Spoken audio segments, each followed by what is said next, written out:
ಎಲ್ಲರಿಗೂ ನಮಸ್ಕಾರ, ಶುಭೋದಯ.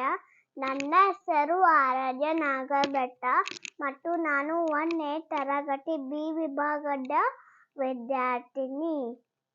ನಾನು ಹಾಡುತ್ತಿರುವ ಪದ್ಯ ನಾಯಿಮರಿ. ಬರೆದವರು ಜಿ.ಪಿ. ರಾಜರತ್ನಂ. ನಾಯಿಮರಿ ನಾಯಿಮರಿ ತಿಂಡಿ ಬೇಕೆ, ತಿಂಡಿ ಬೇಕು, ತೀಟ ಬೇಕು, ಎಳ್ಳ ಬೇಕು. ನಾಯಿಮರಿ ನಿನಗೆ ತಿಂಡಿ ಯಾಕೆ ಬೇಕು? ತಿಂದು ಗಟ್ಟಿಯಾಗಿ ಮನೆಯ ಕಾಯಬೇಕು. ನಾಯಿಮರಿ ಕಳ್ಳ ಬಂದರೇನು ಮಾಡುವೆ?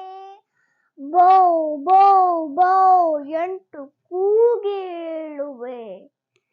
ಜಾಣ ಮರಿ ತಾಳು ನಿನಗೆ ತಿಂಡಿ ತರುವೆನು, ನಾನು ನಿನ್ನ ಮನೆಯ ಕಾಯುತ್ತಿರುವೆನು. ನಾಯಿಮರಿ ನಾಯಿಮರಿ ತಿಂಡಿ ಬೇಕೆ, ತಿಂಡಿ ಬೇಕು, ತೀಟ ಬೇಕು, ಎಳ್ಳ ಬೇಕು. ನಾಯಿಮರಿ ನಿನಗೆ ತಿಂಡಿ ಯಾಕೆ ಬೇಕು? ತಿಂದು ಗಟ್ಟಿಯಾಗಿ ಮನೆಯ ಕಾಯಬೇಕು. ನಾಯಿಮರಿ ಕಳ್ಳ ಬಂದರೇನು ಮಾಡುವೆ? ಬೌ ಬೌ ಬೌ ಎಂಟು ಕೂಗಿ ಹೇಳುವೆ. ಜಾಣ ಮರಿ ತಾಳು ನಿನಗೆ ತಿಂಡಿ ತರುವೆನು, ನಾನು ನಿನ್ನ ಮನೆಯ ಕಾಯುತ್ತಿರುವೆನು. ಧನ್ಯವಾದಗಳು.